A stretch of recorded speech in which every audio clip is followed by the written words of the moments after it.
Clip number 234۔ اس clip میں آپ قرآن پاک کی سورہ مائدہ کی آیت نمبر 7 اور 8 کی تلاوت، ترجمہ اور تفسیر قرآن صراط الجنان سماعت فرمائیں گے۔ بسم اللہ الرحمن الرحیم۔ ترجمہ: اللہ کے نام سے شروع جو نہایت مہربان رحمت والا ہے۔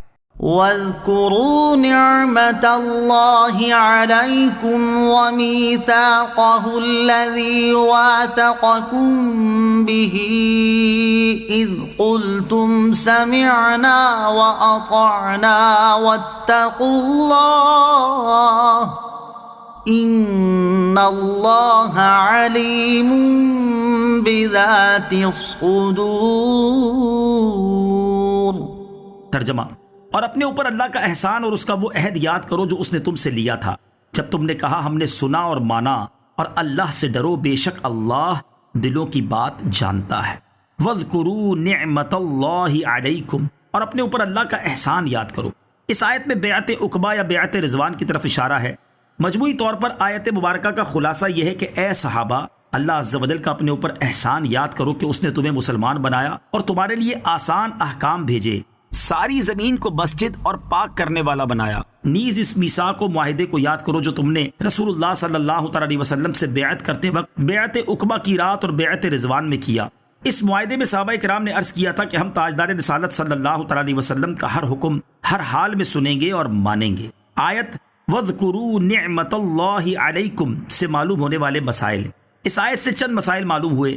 نمبر 1، انسان ہر نیکی رب عز و جل کی توفیق سے کرتا ہے، لہذا اس پر فخر نہ کرے بلکہ رب کریم عز و جل کا شکر ادا کرے۔ نمبر 2، بیعت عقبہ اور بیعت رضوان والے سارے صحابہ کرام اللہ عز و جل کے پیارے اور مقبول بندے ہیں جنہیں اللہ عز و جل نے اس بیعت کا شرف بخشا۔ اسی بیعت کو یہاں اللہ عز و جل کی نعمت قرار دیا گیا ہے۔ نمبر 3، ان سارے صحابہ کرام رضوان اللہ تعالی علیہ مجمعین نے ان بیعتوں کے سارے وعدے پورے کیے، اور صحابہ وعدے کے سچے تھے کیونکہ اللہ عز و جل نے یہاں ان کے وعدے بغیر تردید ذکر فرمائے۔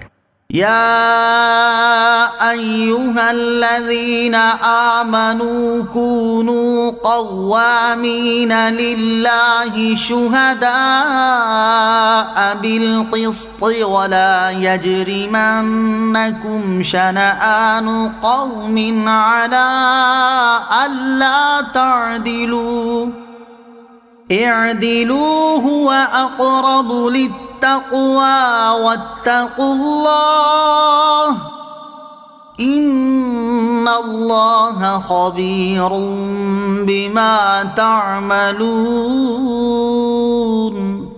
ترجمہ: اے ایمان والو، انصاف کے ساتھ گواہی دیتے ہوئے اللہ کے حکم پر خوب قائم ہو جاؤ، اور تمہیں کسی قوم کی عداوت اس پر نہ ابھارے کہ تم انصاف نہ کرو بلکہ انصاف کرو، یہ پرہیزگاری کے زیادہ قریب ہے، اور اللہ سے ڈرو، بے شک اللہ تمہارے تمام اعمال سے خبردار ہے۔ کونوا قوامین للہ شہداء بالقسط، انصاف کے ساتھ گواہی دیتے ہوئے اللہ کے حکم پر خوب قائم ہو جاؤ۔ آیت مبارکہ میں عدل و انصاف کا حکم فرمایا گیا ہے اور واضح فرما دیا کہ کسی قسم کی قرابت یا عداوت کا کوئی اثر تمہیں عدل سے نہ ہٹا سکے۔ عدل و انصاف کے دو اعلیٰ نمونے۔ یہاں عدل و انصاف کے دو اعلیٰ نمونے پیش خدمت ہیں جس سے اسلام کی تعلیمات کا نقشہ سامنے آتا ہے۔ نمبر 1، ملک غسان کا بادشاہ جبلہ بن احم اپنے چند ساتھیوں کے ہمراہ حضرت عمر فاروق رضی اللہ تعالیٰ عنہ کی بارگاہ میں حاضر ہو کر مسلمان ہو گیا۔ کچھ دنوں بعد امیر المومنین حضرت عمر فاروق رضی اللہ تعالیٰ عنہ حج کے ارادے سے نکلے تو جبلہ بن احم بھی اس قافلے میں شریک ہو گیا۔ مکہ مکرمہ پہنچنے کے بعد ایک دن دوران طواف کسی دیہاتی مسلمان کا پاؤں اس کی چادر پر پڑ گیا تو چادر کندھے سے اتر گئی۔ جبلہ بن احم نے اس سے پوچھا، تو نے میری چادر پر قدم کیوں رکھا؟ اس نے کہا، میں نے جان بوجھ کر قدم نہیں رکھا، غلطی سے پڑ گیا تھا۔ یہ سن کر جبلہ نے ایک زوردار تھپڑ ان کے چہرے پر رسید کر دیا۔ تھپڑ کی وجہ سے ان کے 2 دانت ٹوٹ گئے اور ناک بھی زخمی ہو گئی۔ یہ دیہاتی مسلمان حضرت عمر فاروق رضی اللہ تعالیٰ عنہ کی بارگاہ میں حاضر ہوئے اور جبلہ بن احم کے سلوک کی شکایت کی۔ حضرت عمر فاروق رضی اللہ تعالیٰ عنہ نے جبلہ بن احم کو طلب فرمایا اور پوچھا، کیا تو نے اس دیہاتی کو تھپڑ مارا ہے؟ جبلہ نے کہا، ہاں میں نے تھپڑ مارا ہے، اگر اس حرم کے تقدس کا خیال نہ ہوتا تو میں اسے قتل کر دیتا۔ حضرت عمر فاروق رضی اللہ تعالیٰ عنہ نے فرمایا، اے جبلہ، تو نے اپنے جرم کا اقرار کر لیا ہے، اب یا تو اس دیہاتی سے معافی مانگ یا میں تم سے اس کا قصاص لوں گا۔ جبلہ نے حیران ہو کر کہا، کیا آپ رضی اللہ تعالیٰ عنہ اس غریب دیہاتی کی وجہ سے مجھ سے قصاص لیں گے، حالانکہ میں تو بادشاہ ہوں؟